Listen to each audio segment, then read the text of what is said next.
said it would, quote, have irreparable harm if he's not allowed to play. What more do we make of this judgment? Did he give more definitive reasons why he's allowing Sorsby to play? That's such an interesting question because I was really shocked. The answer to that is no, he didn't.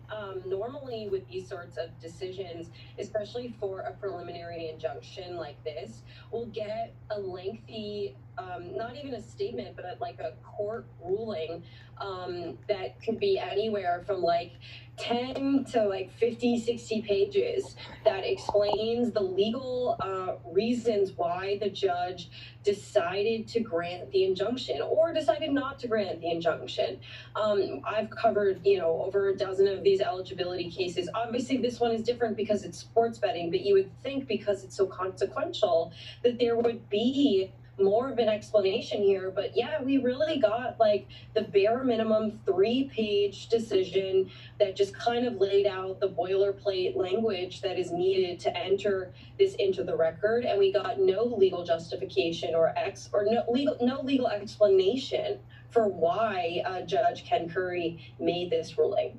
Yeah, the NCAA's anti-gambling policy is pretty cut and dry, so surprising that he didn't lay more out on that regard. And we're hearing the outrage coming in from coaches, athletic directors, and front office sports reporting here today that Georgia and Nebraska, they're reportedly deciding to boycott Texas Tech after this Sorsby news. The ADs at both schools instructed their departments not to schedule Texas Tech in any sport. Of course, those two schools will be out of conference, not necessarily in the Big 12 Conference. How consequential could that be? Will other schools follow suit, making Texas Tech harder to find opponents for?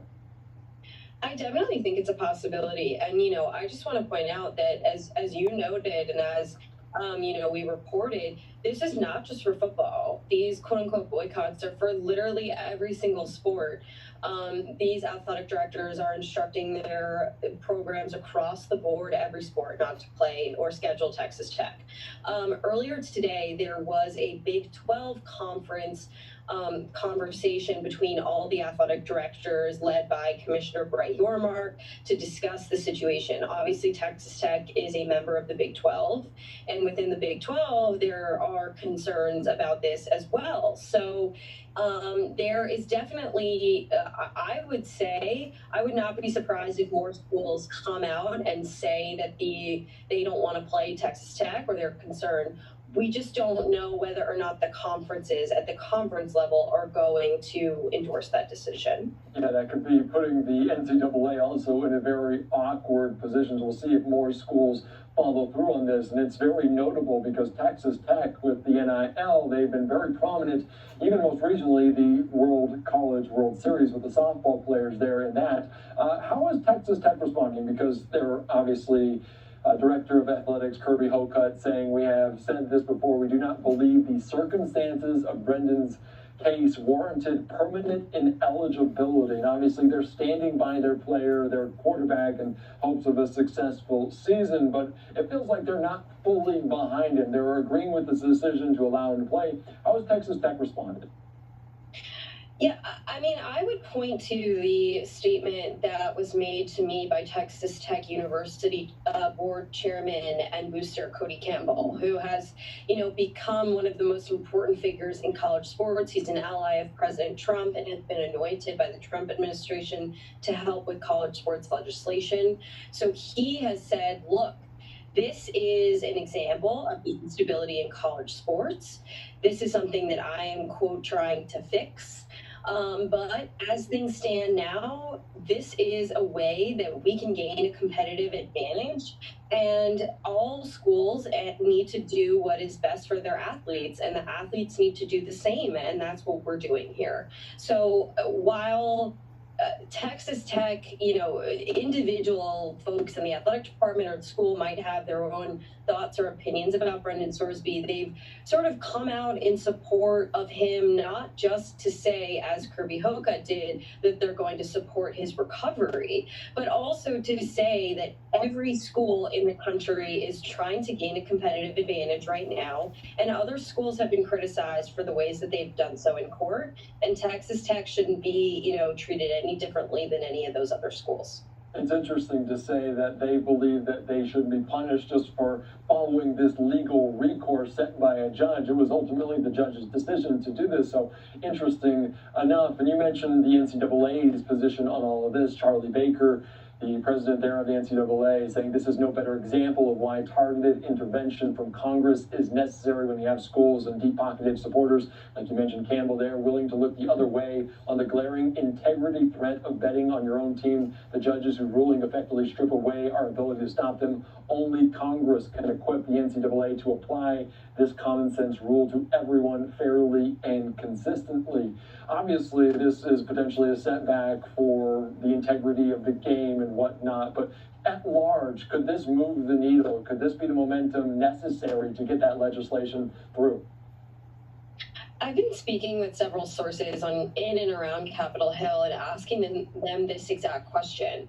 And, interestingly enough, especially the sources that are in favor of the bill passing say, yes, this is definitely an example of the instability in college sports that our bill can help with, that the Protect College Sports Act can help. It's an ailment that it can help alleviate.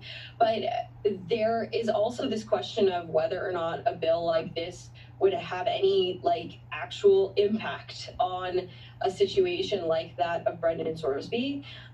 At this point, it doesn't seem like this bill in particular would impact Brendan Sorsby's situation, nor would any bill, because as one attorney put it to me, Congress does not have the power to prevent a player or any citizen of this country from suing under the laws in state and federal court about contract disputes, right? And that's what this is. It's a contract dispute. So even though it is outlining and shining a light on the instability in college sports and obviously drumming up a lot of consternation, it's not exactly a problem that Congress can solve.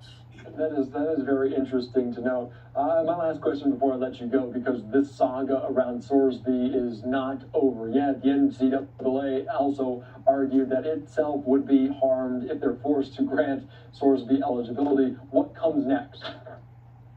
Well, they've already filed the notice for appeal. So that is the first step in the process to get an appeal in the Texas state court system. The problem is this appeal could take several months. And the Texas state court system, most courts are not equipped to make decisions this quickly and hear appeals this quickly. Because even if, the lawsuit itself doesn't matter.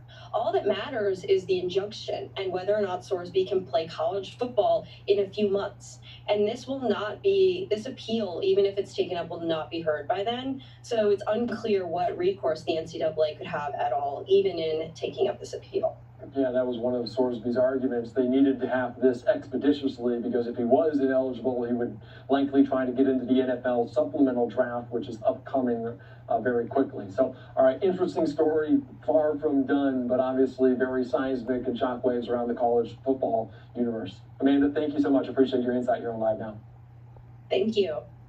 The